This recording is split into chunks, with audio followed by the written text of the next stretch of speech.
Hello friends, आप देख रहे हैं एनसीईआरटी क्लास 8 का चैप्टर 3। इसी तरह मैं आप लोग के बीच और भी एनसीईआरटी का सीरीज लेकर के आऊँगा। तो चलिए बात करते हैं आगे। और यदि आप लोग हमारे इस यूट्यूब चैनल पर नए हैं तो इस यूट्यूब चैनल को सब्सक्राइब कीजिए। साथ ही आप इस वीडियो को अधिक से अधिक शेयर कीजिए, अपने दोस्तों के बीच अधिक से अधिक ग्रुप में शेयर कीजिए। और ख़ास करके ये वीडियो बीपीएससी टीआरई 4 के लिए और सीटेट 6 to 8 आर्ट्स पेपर के लिए बहुत ही उपयोगी है, क्योंकि ये एनसीईआरटी बेस है। आप क्वेश्चन मिला भी सकते हैं, बुक लाकर मिला भी सकते हैं। यहाँ पे लाइन बाय लाइन एक एक क्वेश्चन आप लोग के सामने दे दिया गया है। तो चलिए शुरू करते हैं। यहाँ पे देख सकते हैं दे दिया गया है यहाँ पे कि कृषि किसे कहते हैं। तो कह रहा जब बड़े क्षेत्रों पर एक ही प्रकार के फसल उगाया जाता है तो उसको कृषि कहते हैं। फिर है पौधों से परिष्कृत उत्पाद तत्व के रूपांतर में 3 प्रकार के आर्थिक क्रियाएं सम्मिलित। ध्यान रखना, आर्थिक क्रिया जो है यहाँ पे 3 प्रकार का है। एक है प्राथमिक क्रिया, दूसरा द्वितीय क्रिया और तीसरा है तृतीय क्रिया। तो चलिए बात करते हैं यहाँ पे प्राथमिक क्रिया के अंतर्गत क्या क्या आता है। चलिए इसमें देखते हैं, देख सकते हैं प्राथमिक क्रिया। तो चलिए बात करते हैं प्राथमिक क्रिया के अंतर्गत। इसमें कृषि आता है, पशुपालन आता है, मत्स्य पालन, खनन, आखेट करना यानी शिकार करना और वनों की कटाई, ये सभी किस में आता है? प्राथमिक क्रिया के अंतर्गत आता है। ध्यान रखना कि यदि हम पशुपालन भी करते हैं तभी वो प्राथमिक क्रिया आएगा, और कृषि करते हैं, खेती करते हैं तभी वो प्राथमिक क्रिया आएगा, और खनन करते हैं तभी ये प्राथमिक क्रिया, यानी जो प्रथम बार में जो हमको प्राप्त होगा उसको कहते हैं प्राथमिक क्रिया। ठीक है, तो चलिए बात करते हैं आगे। इसी तरीका से देख सकते हैं यहाँ पे दे दिया है कि प्राथमिक क्षेत्र को कृषि क्षेत्र भी कहते हैं। प्राथमिक क्षेत्र को कृषि क्षेत्र भी कहते हैं। तो चलिए बात करते हैं, अब हो गया। और नेक्स्ट बात करते हैं द्वितीय क्रिया के बारे में बात करते हैं। तो द्वितीय क्रिया का यानी जो प्रथम क्रिया के प्राप्त होने के बाद जो उससे कुछ बनता है तो उसको द्वितीय क्रिया कहते हैं। नाम भी है द्वितीय, यानी सेकंड रूप में बनेगा। तो प्राथमिक हुआ आपको कौन? कृषि संबंधित। जैसे कृषि हुआ, गेहूं बन गया तो गेहूं निकला तो प्राथमिक हुआ, और गेहूं से हम ब्रेड बना लिए, बिस्किट बना लिए तो वो द्वितीय क्रिया हुआ। ठीक है, तो चलिए बात करते हैं आगे। इसके अंतर्गत क्या क्या आता है देख लेते हैं द्वितीय क्रिया के अंतर्गत। तो सबसे पहले विनिर्माण। देखिए आपको बताया गया पीछे में कि प्राथमिक क्रिया में खनन आएगा, तो हम क्या किए, लोहा सब या जो भी खनिज है निकाले। उसके बाद क्या किए, उससे कुछ नया वस्तु बनाए, तो नया वस्तु विनिर्माण में हुआ, फैक्ट्री में हुआ, तो उसको बोलते हैं द्वितीय क्रिया। जैसे ब्रेड बनाना, कपड़ा, देखिए कृषि किए, कपास उगाए तो प्राथमिक क्रिया, और कपास से फिर कपड़ा बना दिए तो उसको बोलेंगे द्वितीय क्रिया। फिर लकड़ी से कुछ नया वस्तु बनाना, बताए थे, वन सब आ गया उसमें, और फिर आखेट सब शिकार करना सब आ गया प्राथमिक में। और बाकी जो कपड़ा बुनना, लकड़ी के से कुछ नया वस्तु बनाना, ब्रेड बनना, विनिर्माण, सब किस में आ गया? द्वितीय क्रिया में। यानी कह सकते हैं कि द्वितीय क्षेत्र को हम लोग औद्योगिक क्षेत्र भी कहते हैं। द्वितीय क्रिया जो है औद्योगिक क्षेत्र में आता है। तो चलिए बात करते हैं अब।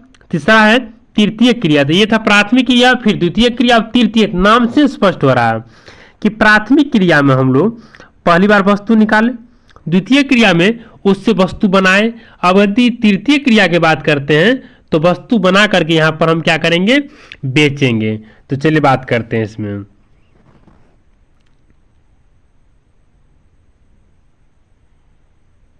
सॉरी, इसमें गलती कर दिया, यहाँ पे तृतीय होगा, यहाँ पे तो होगा, तृतीय होगा, यहाँ पे ध्यान रखना तृतीय होगा। तो तृतीय क्रिया में आएगा, तृतीयक होगा यहाँ पे। तृतीय क्रिया के अंतर्गत व्यापार आएगा, बीमा आएगा, यातायात आएगा, बैंकिंग आएगा, विज्ञापन ये आएगा। इसमें सब में कॉमा लगेगा। ठीक है, तो चलिए बात करते हैं, देख लीजिए इसमें कॉमा लगता। अब है तृतीय क्षेत्र को सेवा क्षेत्र भी, यहाँ पे सही कर दिया है कि तृतीय क्षेत्र को सेवा क्षेत्र भी कहते हैं। ठीक है, चलिए आप फिर आगे देखते हैं उसी में। चलिए ठीक है, चलिए कृषि क्षेत्र के अंतर्गत फसल उगाना, फूल उगाना, पशुपालन, मत्स्य पालन आदि आता है, जो आपको बता दिया गया है। फिर करा है विश्व के 50% लोग कृषि कार्यों में संलग्न। जी हाँ, ये एनसीईआरटी बेस्ड क्वेश्चन है, एनसीईआरटी से उठाया हुआ है कि 50% लोग जो है कृषि कार्यों में कृषि कार्य मतलब केवल कृषि में नहीं बल्कि कृषि संबंधित पशुपालन में तो कृषि के अंतर्गत ही आता है ना, तो इसमें लगा हुआ। तो 50% लोग पूरा विश्व का। और भारत की जनसंख्या का 2/3 लोग जो है वो कृषि कार्य पर डिपेंड करता है। 2/3 ध्यान रखना यहाँ पे, एनसीईआरटी बेस है ये। कहीं कहीं देखिए बाकी बहुत सारा क्वेश्चन आपको याद होगा मानते हैं, लेकिन एनसीईआरटी में क्या है कि कुछ कुछ क्वेश्चन है जो नहीं याद होता और वहां से पूछने पर दिक्कतें होती है। ठीक है, तो चलिए बात करते हैं आगे। जिस भूमि पर फसलें उगाई जाती है उसे कृषिगत भूमि कहते हैं। जिस भूमि पर, और आपको यहाँ लग रहा है ना, ये यदि ऑप्शन दे दिया जाए तो ऑप्शन में कंफ्यूज हो जाता बच्चा कि एक से अधिक होगा कि एक होगा क्या होगा, क्योंकि बीपीएससी का मतलब ही होता है क्वेश्चन को घुमाना। वैसे ऑब्जेक्टिव का सीरीज लेकर बहुत जल्द आएंगे। ठीक है, तो इसी तरीका से और भी क्वेश्चन है, देख सकते हैं यहाँ पे दे दिया गया है, तो चलिए इसको देख लेते हैं। करा कृषि के लिए अनुकूल स्थलाकृति, मृदा और जलवायु आवश्यक है। कृषि होने के लिए उसका ध्यान रखना, प्रतिकूल नहीं बल्कि अनुकूल स्थलाकृति होना चाहिए, मृदा होना चाहिए और जलवायु होना चाहिए। तो प्रतिकूल और अनुकूल में ध्यान रखना।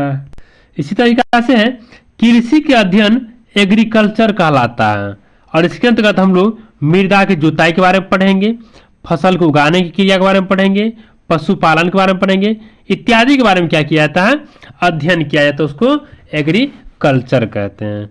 ठीक है ना, तो चलिए और भी क्वेश्चन। और जी हाँ, इस चैप्टर से आपको 3 नंबर का क्वेश्चन पूछा हुआ था, यानी हर एक टीआरई में क्वेश्चन इसमें से पूछा गया है।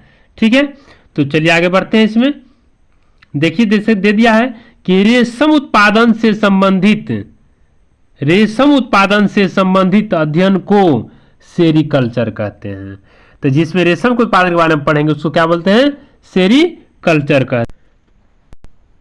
चलिए एक बार पुनः ले लेते हैं। इसमें उद्यान कृषि में सब्जी फल फूल के बारे में अध्ययन किया था, और इसमें हॉर्टिकल्चर आता है। ठीक है, कृषि के अंतर्गत क्या आता है, तो जुताई आता है, बुआई आता है, सिंचाई आता है, निराई आता है, कटाई आता है, आदि आता है। फिर है विश्व में भौगोलिक दशाओं के आधार पर उत्पाद के मांग के आधार पर और श्रम के आधार पर उसको 2 भागों में बांटा गया है, एक निर्वाह कृषि और एक वाणिज्य कृषि। तो निर्वाह कृषि किसे कहेंगे, जिसमें अपना जीवन यापन करते हैं, उस कृषि को बेच करके थोड़ा बहुत बेच करके अपना जीवन यापन करते हैं, जीवन निर्वाह करते हैं, उसको कहेंगे निर्वाह कृषि। और जिससे व्यापार करेंगे, बिजनेस के पर्पज से इसका उपयोग किया जाता है, उसको बोलते हैं वाणिज्य कृषि। तो चलिए आगे देखते हैं, अब निर्वाह कृषि किसे कहते हैं देख लेते हैं। ठीक, तो चलिए इसमें देखते हैं निर्वाह कृषि के बारे में। यह कृषि कृषक परिवार की आवश्यकताओं के यानी जीवन निर्वाह को पूरा करने के लिए की जाती है।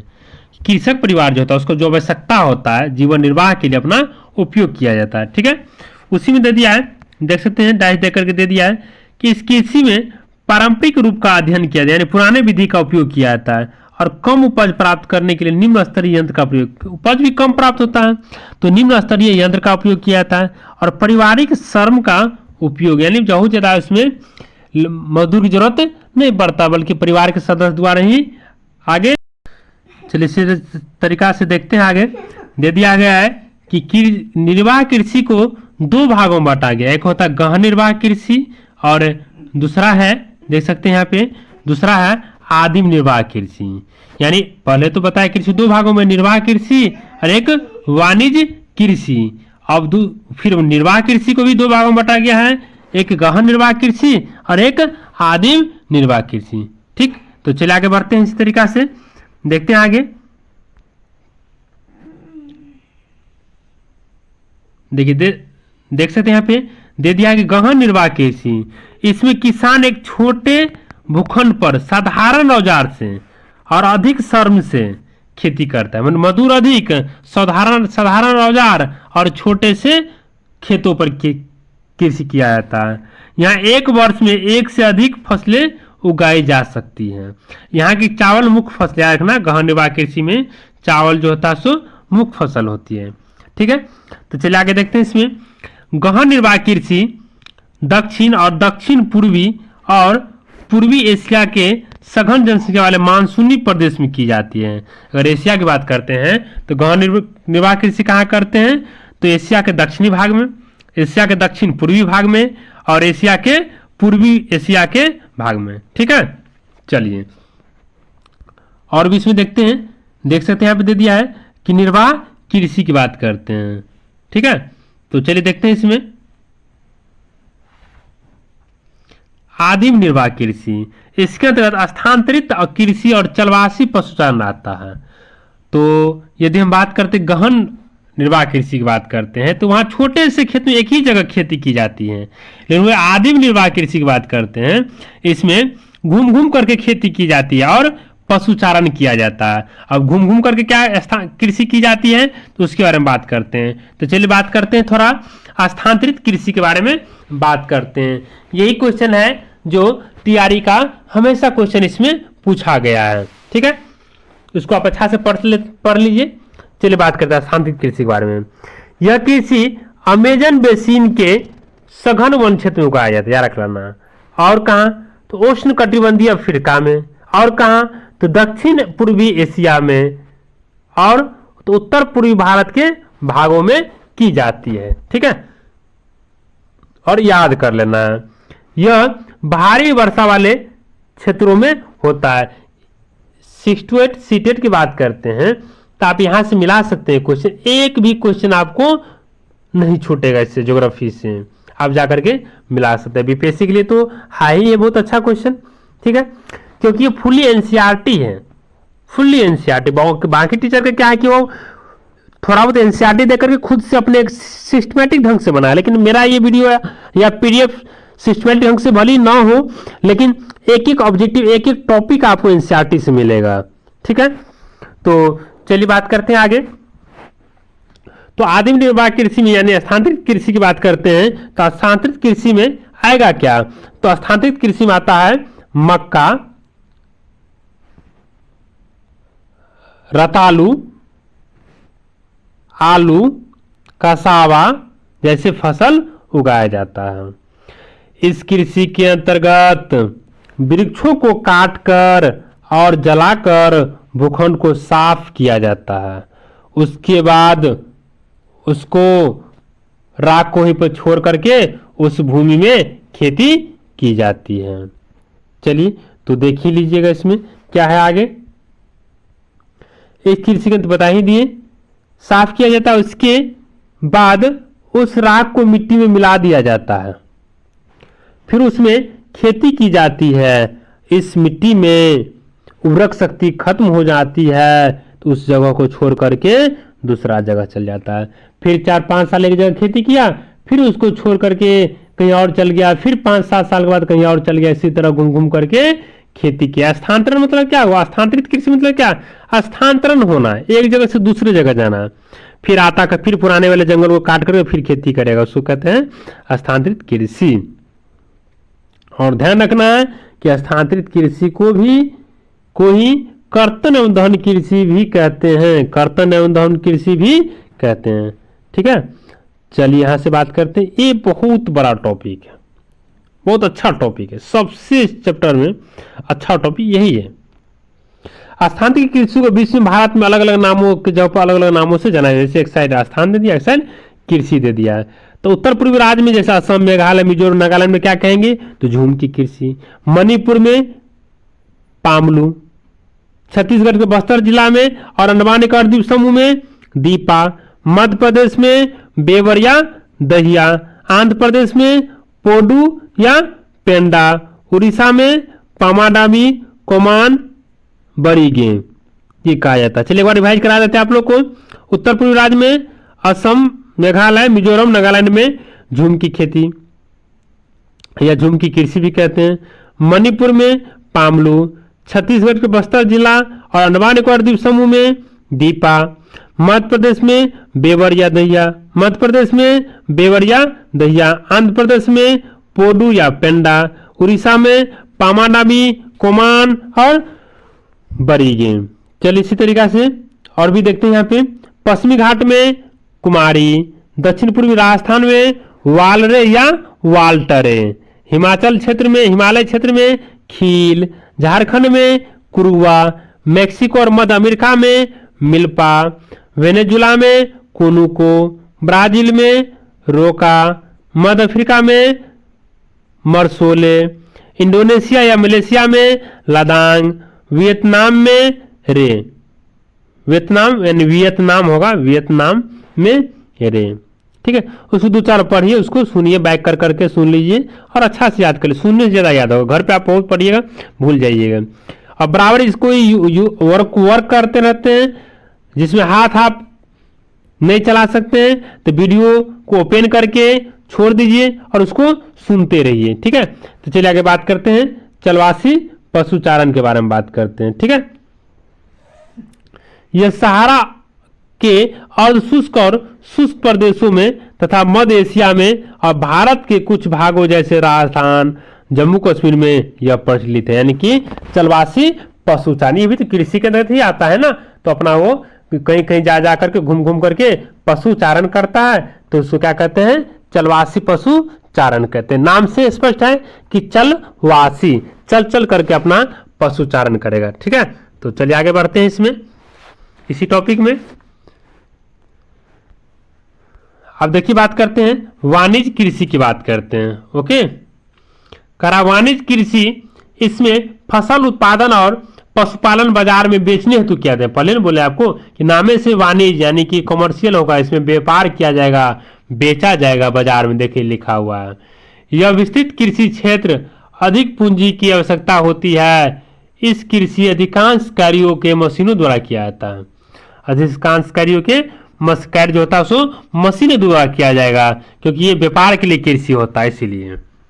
और उसमें बताया था आपको कि घर के मजदूर द्वारा, घर के लोगों द्वारा ही किया जाता था। आधुनिक कृषि नहीं बल्कि पुराने औजार से किया जाता था, और इसमें वाणिज्य में आधुनिक औजार से किया जाएगा।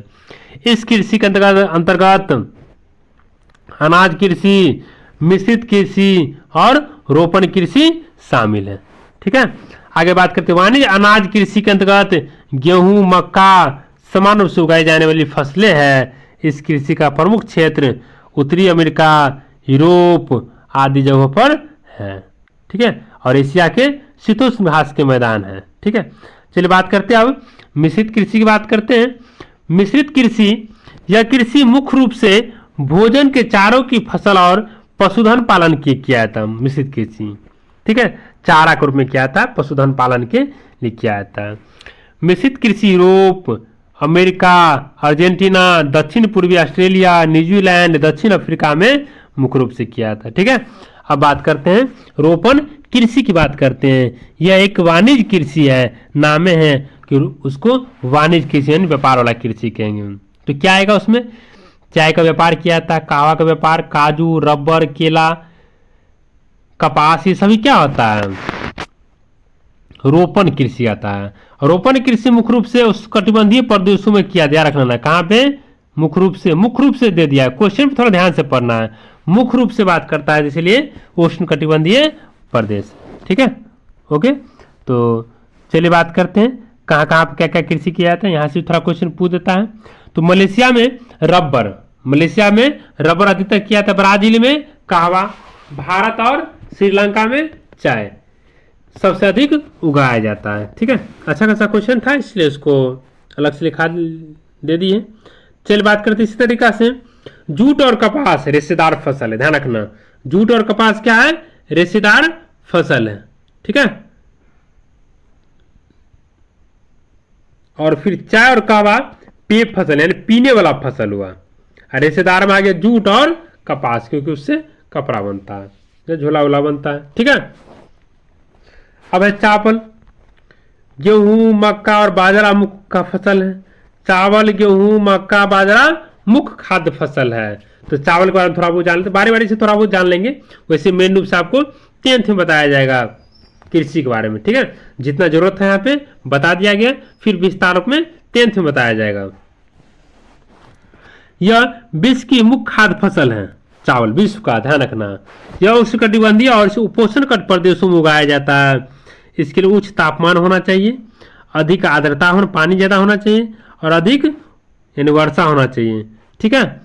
फिर वही बात करते हैं, चावल सबसे अधिक जलोढ़ मृदा में उगाया जाता है क्योंकि इस मिट्टी में जल रोकने की क्षमता अधिक होती है और उसके जड़ में अधिक देर जल रहता है, इसलिए वो चावल की खेती जलोढ़ मृदा में अधिकतर उगाया जाता है। ओके, चलिए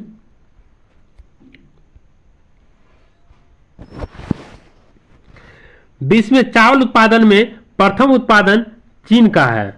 भारत में प्रथम स्थान पश्चिम बंगाल का है। यदि विश्व में बोलेगा तो चीन का और भारत में बोलेगा तो चावल के उत्पादन में पश्चिम बंगाल का है। पश्चिम बंगाल और बांग्लादेश में एक वर्ष में चावल के 2 या 3 फसलें उगाई जाती है। ध्यान रखना, कहाँ? तो पश्चिम बंगाल और बांग्लादेश में चावल के 2 या 3 फसलें उगाई जाती हैं। वैसे इसके बारे में 10th में आपको पढ़ाया जाएगा। चलिए बात करते हैं गेहूं के बारे में। थोड़ा बहुत तो इसे दे दिया गया है, बुक में दिया हो तो स्वाभाविक सी बात है, देना पड़ता है थोड़ा बहुत। गेहूं के बारे में मुख्य रूप से दोमट मिट्टी में सबसे ज्यादा होता है, याद रख लेना।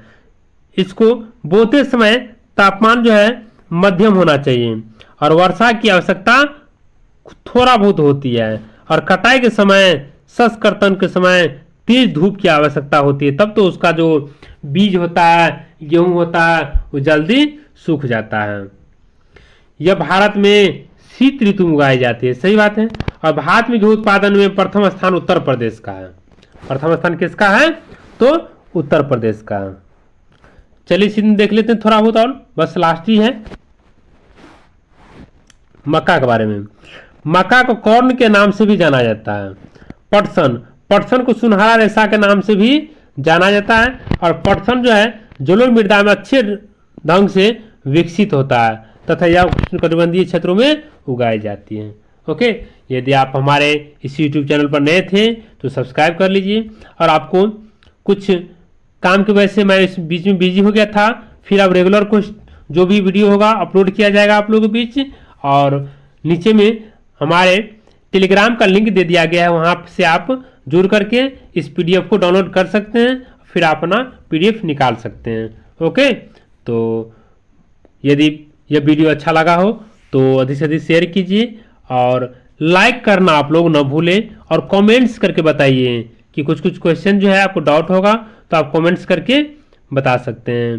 तो चलिए इसी तरह से आप एक क्वेश्चन का जवाब दीजिए कि अंडमान निकोबार द्वीप को हाल ही में जो राजधानी है उसका क्या नाम बदल कर रखा गया है, इस क्वेश्चन का आप जवाब दीजिए। ओके, तो चलिए बेस्ट ऑफ लक, आप लोग इसी तरीका से तैयारी कीजिए।